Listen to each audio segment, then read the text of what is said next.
Okay guys, dito na kami sa basement. Andun yung event oh. Napaka-solid. Alright guys! Ayan, si Mercy po tayo ito! Alright! Ayan guys, grabe, napaka-exciting! SM Mall Tour! Let's go! At ayan, magkakaroon ng konting show yung mga motorsiklo namin. Ayan. So, isa-isa kami papasok doon. Ayan si Patatas, ayan si Jax, tapos si Shoktong, tapos si Huli Fabian, ayan. Okay mga tropa, ako gusto na event dito. Bali may konting ganap lang. Yung mga motorsiklo namin, parang isi-show namin. Hinahinara kami dito ngayon. Tapos konting photo bago dun sa main stage. So yun, medyo kakaiba siya, no? At ang first time ito mangyayari sa amin. Kaya yun, mag-vlog natin mga tropa, napakasaya ng event. Ano na guys, ito yung Team Pukok. Ito na guys, puntahan natin. Napaka-solid ito. FCY Channel. Yes. Si Luisito Balot Official. Ayun. Sir Norbin. Sila Madam Lovely. Ayan, ang Team Bugok. Sir Motor Honda. Sir Hammerman. Congratulations. General. Yes. Jawo. Congratulations. Yeah. Si Sir J ng Katagumpay. Hello po, Boss M. Ayun na. Boss M, yes. Hi sir, hello po.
So ito yung mga ginamit namin mga motorsiklo, yung ating mga vloggers. Ayan, napaka-solid.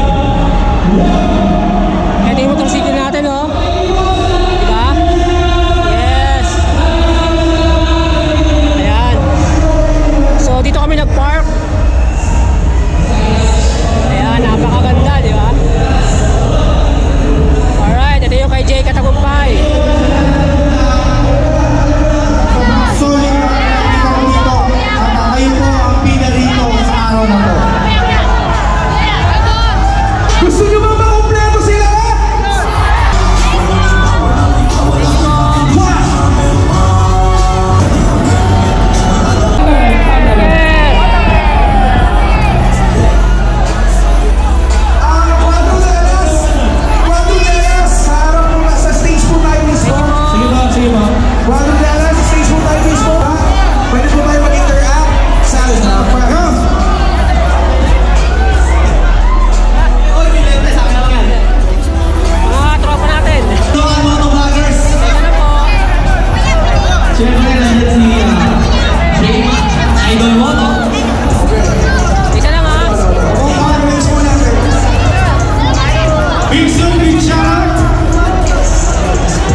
Tignan nyo yung limos ng sticker nyo.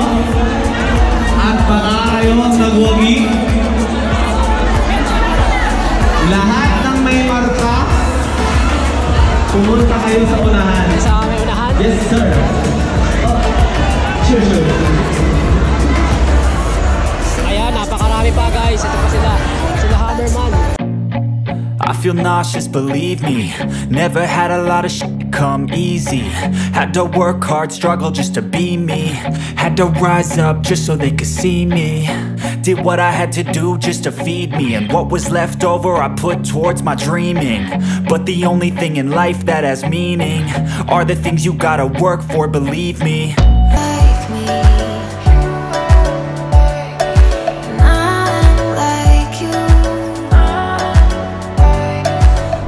So yun mga ka-true friend, uwi na rin tayo. Andun pa yung Cuadra de Alas. Ayan, so sobrang nakakatawa tong event na to, bago experience. Yun, sobrang blessed kasi nakasama tayo sa event na to. Maraming salamat syempre sa mga boss natin, sa Team Graffiti at sa Evo Helmet Philippines. Kahit paano nakasabay natin yung mga Evo All-Stars. Para sa akin malaking impact yun, no. Grabe, no, nice experience naman tong araw na to. Hindi ako masyado nakapag-vlog kasi medyo nangangapapa sa mga galawan kanina. Ayan, SM City Taytay, maraming salamat. So yun, uwi na rin tayo mga true friend. Maraming salamat sa lahat ng pumunta at sa mga nabigyan natin stickers. So yun lang mga true friend, maraming salamat ulit sa pagsama sa ating biyahe ngayong araw na to. At syempre, kung hindi ka pa isa sa nakasama sa ating mga biyahe, click mo yung subscribe button at notification bell para every time may bago tayong biyahe, kasama ka na. Alright, so ride safe po mga true friend.